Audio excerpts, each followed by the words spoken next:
নমস্কার বন্ধুরা, আজ আমি আপনাদের ইন্ডিয়ান স্টাইলে ডাল তাড়কা বানিয়ে দেখাবো। চলো আমরা দেখে আসি কিভাবে বানাতে হবে। প্রথমে আমরা দু রকম ডাল নেব, মসুর ডাল, মুগ ডাল। প্রথমে আমরা একসাথে মিশিয়ে ভিজিয়ে রাখবো 5 মিনিট।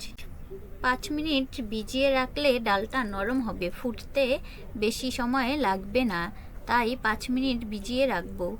5 মিনিট ভিজিয়ে রাখার পর আমরা ভালোভাবে ধুয়ে পরিষ্কার করে নেব।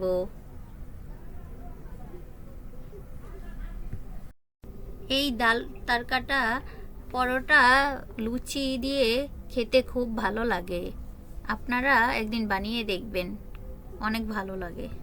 আপনাদের বলতে ভুলে গিয়েছিলাম, সমপরিমাণ দু রকমের ডাল নিতে হবে। মুগ ডাল যে পরিমাণ মতো নিতে হবে, মুসুরি ডালও সেই পরিমাণ মতো নিতে হবে। এখন আমরা রান্নার দিকে চলে যাই। ভালোভাবে ডালগুলো ধুয়ে নিয়েছি। ডাল লাগবে ডিম, ধনেপাতা, টমেটো কুচি, পেঁয়াজ কুচি, কাঁচামরিচ, হলুদ, এগুলো সব কিছু দিয়ে মিশিয়ে নিতে হবে। প্রথমে ডাল নিয়ে নিলাম, ডালের সাথে পেঁয়াজ, কাঁচা লঙ্কা, টমেটো কুচি, পেঁয়াজ,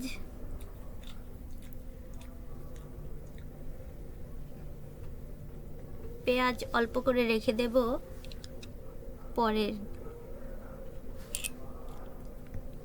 পরে বাগার দেওয়ার জন্য। রসুন বাটা, আদা বাটা, লবণ স্বাদ মতো,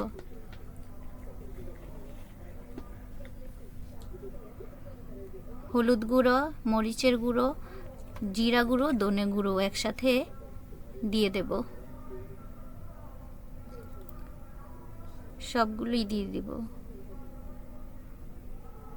রসুন বাটা, আদা বাটা।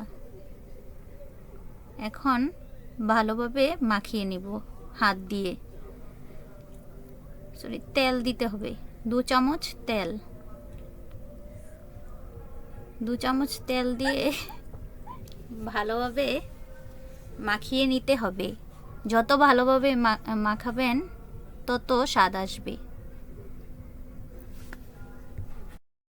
এই ডাল তাড়কা হাতে মেখেই রান্না করতে হয়। হাতে যত ভালোভাবে মেখে মিশাবেন ততই সুস্বাদু ও ভালো হবে। ভালো করে মাখানো শেষ হয়ে গেলে আমি পরিমাণ মতো জল দিয়ে দেব। যতটুক পরিমাণ ততটুকুই, এর বেশি দিলে বেশি পাতলা হয়ে যাবে। আপনারা আপনাদের পরিমাণ মতো দিবেন। এই ডালটা বেশি ঘন না, বেশি পাতলাও হয় না, মিডিয়াম হয়, খেতে খুব সুস্বাদু হয়।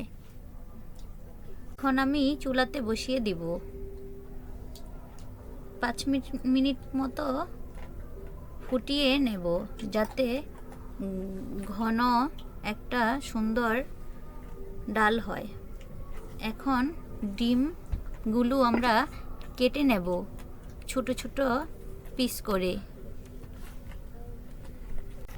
কেটে নেব।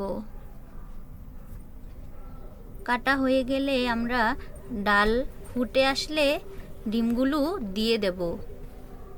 ডিম আর ধনেপাতা দিয়ে তারপর আমরা বাগার দিব।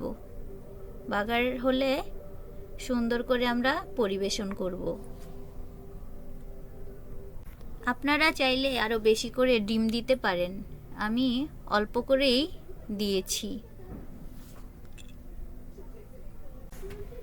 এখন আমরা ডালগুলো সেদ্ধ হয়ে গেছে ভালোভাবে, এখন নামিয়ে নেব ডিম আর ধনেপাতা দিয়ে।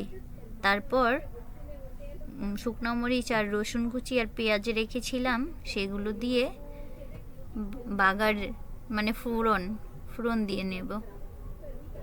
তাহলে আমাদের ডাল তড়কা রেডি হয়ে যাবে। দেখবেন দেখতে অনেক লোভনীয় হয়েছে, খেতেও খুব ভালো হয়েছিল। এখন আমরা